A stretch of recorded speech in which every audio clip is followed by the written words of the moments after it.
Hello students, आज हम लोग BA first year paper first के अंतर्गत तुर्क इन्वेजन यानी कि तुर्कों के आक्रमण के विषय में जानेंगे।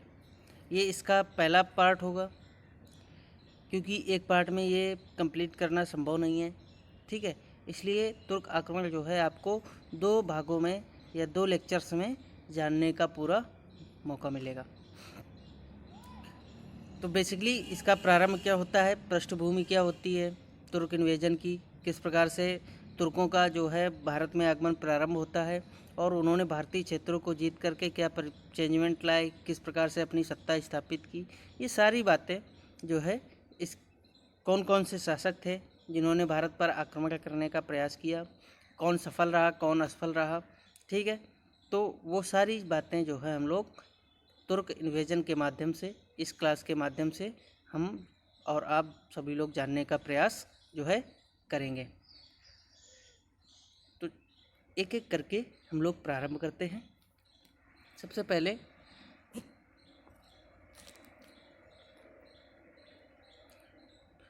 अरबों के बाद जो भारत पर आक्रमण होता है वो होता है तुर्कों का।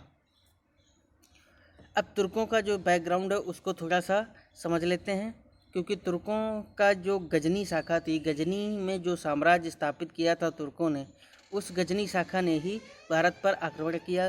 तो वो गजनी में किस प्रकार से उन्होंने सत्ता स्थापित की और उसका थोड़ा सा बैकग्राउंड जानना हम लोगों के लिए अति आवश्यक है। तो वो शख्स था अलपतगीन, जिसने गजनी में अपना शासन जो है स्थापित किया था। तो अलपतगीन जो है समनी वंश के शासक अबुल मलिक का गुलाम था। ठीक है, उसकी प्रतिभा और सैनिक गुणों से प्रभावित होकर अबुल मलिक ने उसे खुरासान का गवर्नर जो है नियुक्त कर दिया था। जब अबुल मलिक की मृत्यु हो गई तब अलपतगीन ने अफगानिस्तान के पास एक नया राज्य स्थापित किया और गजनी को अपनी राजधानी बनाया। और इस साम्राज्य का नाम जो नामकरण हुआ वो फिर क्या हुआ, यामनी वंश या गजनी वंश। ठीक है, इसलिए जो इनका अगला उत्तराधिकारी महमूद था उसको आप लोगों ने शायद नाम सुन रखा होगा, महमूद गजनवी, महमूद गजनी। ठीक है, तो वो राजधानी जो कि एक वंश के नाम से चला, राजधानी का नाम, ठीक है, उसकी वजह से ये लोग गजनी जो है लगाते थे अपने नाम के पीछे। वैसे बेसिकली जो ये वंश था वो था यामनी वंश। तो इस प्रकार गजनी वंश की स्थापना किसके द्वारा की जाती है, अलपतगीन की। मेन पॉइंट आप लोग बस ये याद रखना है। नेक्स्ट, सुबुक्तगीन। सुबुक्तगीन अगला शासक होता है गजनी का। ठीक है, और इसका जो शासन था 977 से 997। ठीक है, गजनी की गद्दी पर अलपतगीन की मृत्यु के बाद ये बैठा था और ये प्रारंभ में उसका एक गुलाम था जिसे अलपतगीन ने खरीद लिया था, यानी कि वो अलपतगीन का क्या था, गुलाम था। ठीक है, तो कंफ्यूज मत होना कि पुत्र था या भाई था तो वो उत्तराधिकारी हो गया, ऐसा नहीं था। सुबुक्तगीन जो है वो अलपतगीन का गुलाम था और अपने गुलाम की प्रतिभा से प्रभावित होकर के अलपतगीन ने उसे अपना बाद में दामाद बना लिया था। ठीक है, और दामाद बनाने के उपरांत उसको एक उपाधि दी थी, अमीर उल उमरा की उपाधि। ठीक है, दामाद बनाया, अमीर उल उमरा की उपाधि से नवाजा और इसी के चलते बाद में उसकी मृत्यु के बाद सुबुक्तगीन जो है गजनी साम्राज्य का शासक बना। सुबुक्तगीन भारत पर आक्रमण करने वाला पहला तुर्क था। ठीक है, तो ये क्वेश्चन आपके लिए मोस्ट इम्पॉर्टेंट हो जाता है। अभी पिछली बार ही ये क्वेश्चन सीधा सीधा इसी तरह का आया था कि किस तुर्क शासक के द्वारा भारत पर सबसे पहली बार आक्रमण किया गया। तो बच्चे महमूद गजनवी और सुबुक्तगीन, ठीक है, मोहम्मद गोरी, इनमें कंफ्यूज रहते हैं। तो आप लोग याद रखना, जैसे नाम, जैसे सुबुक्तगीन सबसे पहले नाम आया तो सुबुक्तगीन ही पहला तुर्क शासक था। आप इस तरह समझिए, अलपतगीन जो है वो तो साम्राज्य स्थापित करने में एक नया साम्राज्य बनाया है उसने।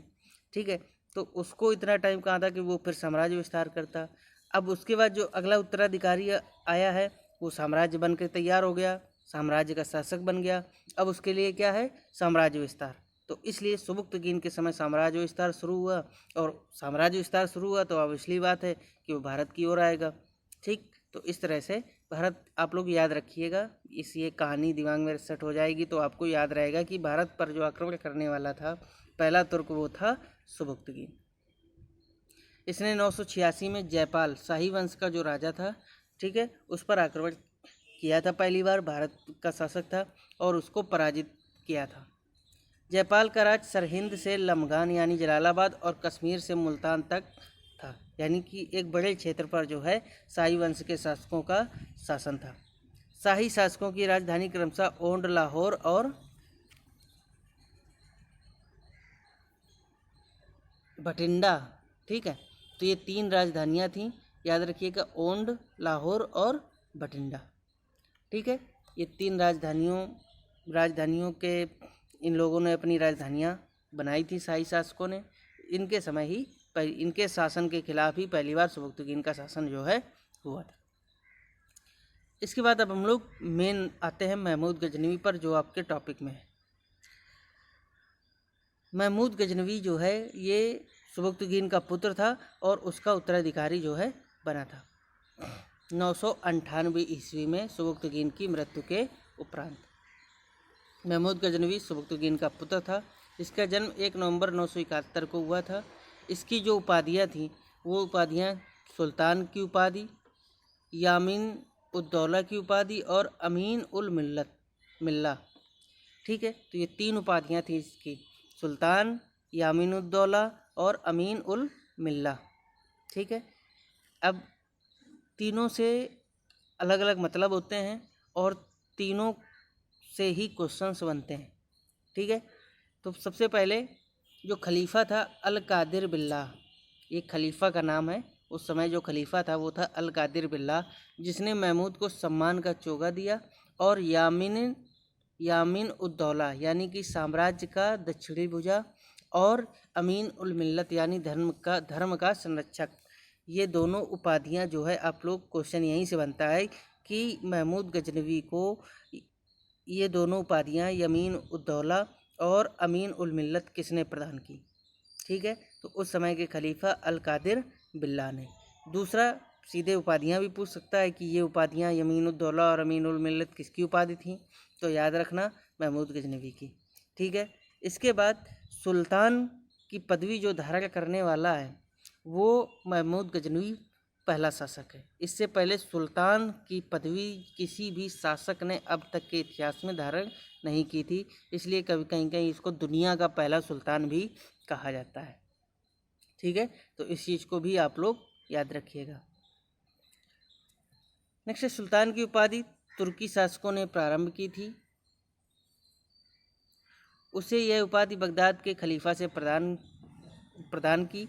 सुल्तान की उपाधि लेने वाला पहला शासक महमूद गजनवी था, ठीक है। यानी कि जो मैंने बताया कि सुल्तान की पदवी धारण करने वाला पहला शासक महमूद गजनवी था और इससे पहले सुल्तान जो है का पदवी जो है किसी ने धारण नहीं की थी।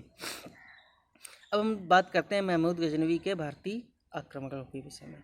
महमूद गजनवी ने भारत में कुल कितने बार आक्रमण किए? 17 बार, ठीक है। तो मोस्ट इम्पॉर्टेंट हो जाता है 17 बार आक्रमण किए, ठीक है। इसमें कई इतिहासकारों के विभिन्न अपने मत हैं। कुछ लोग मानते हैं कि उसने धार्मिक उद्देश्य की दृष्टि से धर्म का प्रचार करने के उद्देश्य से भारत पर आक्रमण किया। वहीं कुछ आधुनिक इतिहासकार हैं जैसे कि इरफान हबीब जैसे इतिहासकार, इनका ये मानना है कि नहीं, वो धर्म जो भारत की धन लोलुपता थी, धन को प्राप्त करने की मंशा से भारत पर उसने आक्रमण किया था। खैर, इसने खैबर दर्रे के रास्ते से भारत पर प्रथम आक्रमण 1001 ईस्वी में किया। याद रखना, मोहम्मद बिन कासिम ने कहाँ से? मकरान तट से आक्रमण किया। वहीं गजनवी ने किस रास्ते से? खैबर दर्रे से, ठीक है। पहला आक्रमण कब किया इसने? 1000 ईस्वी में पंजाब के आसपास क्षेत्रों में किया। महमूद गजनवी का पहला आक्रमण हिंदू शाही शासक जयपाल के विरुद्ध था, ठीक है, जिसके खिलाफ सुबुक्तगीन का भी वो क्या हुआ था? हमला हुआ था। पहला आक्रमण जो सुबुक्तगीन ने वो भी किस पर किया था? जयपाल के खिलाफ। और महमूद गजनवी का भी पहला आक्रमण किसके खिलाफ था? जयपाल के खिलाफ। तो इस तरह से दोनों के पहले आक्रमण आपको याद रहने चाहिए। इसके बाद 1001 से 1027 के बीच भारत पर उसने 17 बार आक्रमण किए थे, ठीक है। अब वो 17 आक्रमण कौन कौन से थे?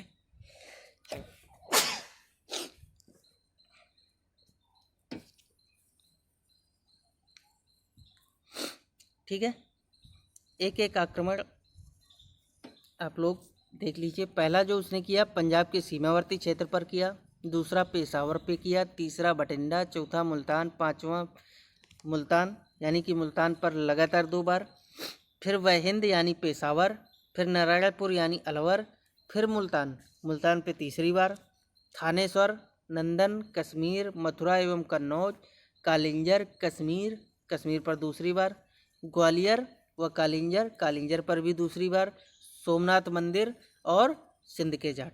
तो सिंध के जाट आप लोग अंतिम जो अभियान है उसका वो याद रखेंगे कि सिंध के जाटों के खिलाफ था।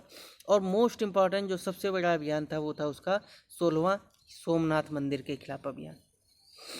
ठीक है, जो कि गुजरात में है, यानी कि उसने भारत के उत्तरी भारत के बहुत सारे क्षेत्रों तक, यानी कि अब आप ये समझ लीजिए मथुरा, कन्नौज, ये मेन क्षेत्र थे उत्तरी भारत के। ठीक है, यूपी तक उसने पूरा भारत पर आक्रमण किया था। ठीक है, अब इसमें से जो सबसे इम्पोर्टेंट था वो था सोमनाथ आक्रमण। सोमनाथ मंदिर की जो लूट थी वो उसने जो है मोस्ट इम्पॉर्टेंट लूट जो है मानी जाती है। इसकी 2 लड़ाइयाँ हैं। पहली वह हिंद की पहली लड़ाई जो कि महमूद गजनवी एवं जयपाल के खिलाफ हुई थी। ठीक है, दोनों 2 वह हिंद की लड़ाई हुई जो कि दोनों शाही वंश के शासकों के खिलाफ थी, पहली जयपाल के खिलाफ और दूसरी आनंदपाल के खिलाफ। ठीक है, और दोनों में ही गजनवी की क्या होती है, विजय होती है। 1015 में कश्मीर पर आक्रमण किया परंतु असफल रहा। तो यानी कि ये याद रखना, कश्मीर का जो आक्रमण था वो असफल आक्रमण था। महमूद गजनवी का सबसे चर्चित आक्रमण सोमनाथ के मंदिर पर 1025 में किया गया था। ठीक है, तो सोमनाथ पर कब किया गया? 1025 में, याद रखना। और किस क्रम का था? 16वां। ये 16वां आक्रमण था महमूद गजनवी का। महमूद गजनवी ने सोमनाथ मंदिर पर आक्रमण किया तथा शिव मंदिर को नष्ट कर दिया और अपार धन संपदा लूटी। ये आक्रमण चालुक्य या सोलंकी वंश के शासक भीमदेव प्रथम के समय हुआ था। उस समय जो शासक था वहाँ का वो कौन था? भीमदेव प्रथम। यह मंदिर गुजरात प्रांत के कठियावाड़ जिला में समुद्र तट पर स्थित था। इसमें जो है 2 हिंदुओं सेवंत राय और तिलक ने गजनवी का साथ दिया था। ठीक है, इस युद्ध के दौरान। तो ये भी इन घूसखोरों के नाम भी आप लोगों को याद रखने, सेवंत राय और तिलक। बाद में भीम प्रथम ने ही सोमनाथ मंदिर का, जब उसको पूरा नष्ट भ्रष्ट कर गया, मंदिरों को तोड़ता था, मूर्तियों को तोड़ता था, तो उसकी वजह से बाद में भीम प्रथम ने ही उसका पुनर्निर्माण करवाया था सोमनाथ मंदिर का।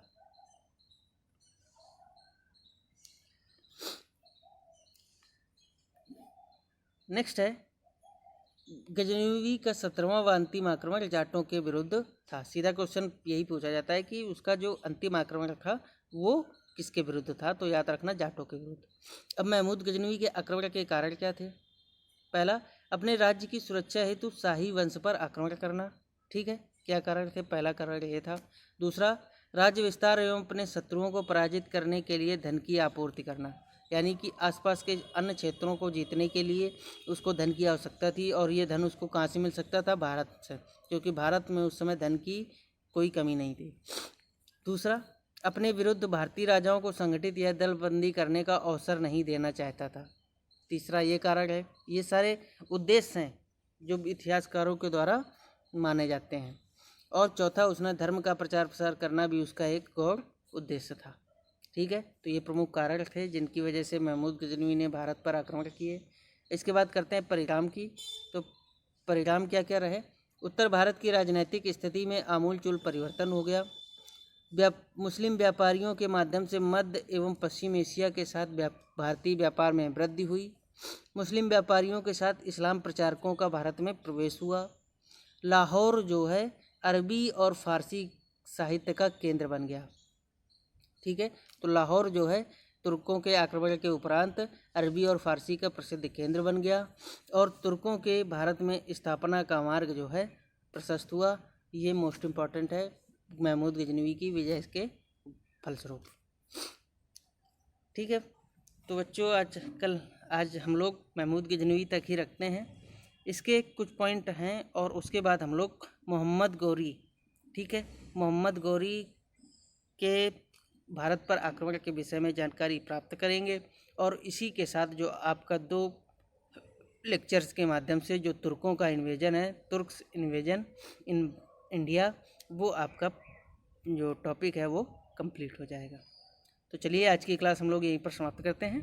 Thank you.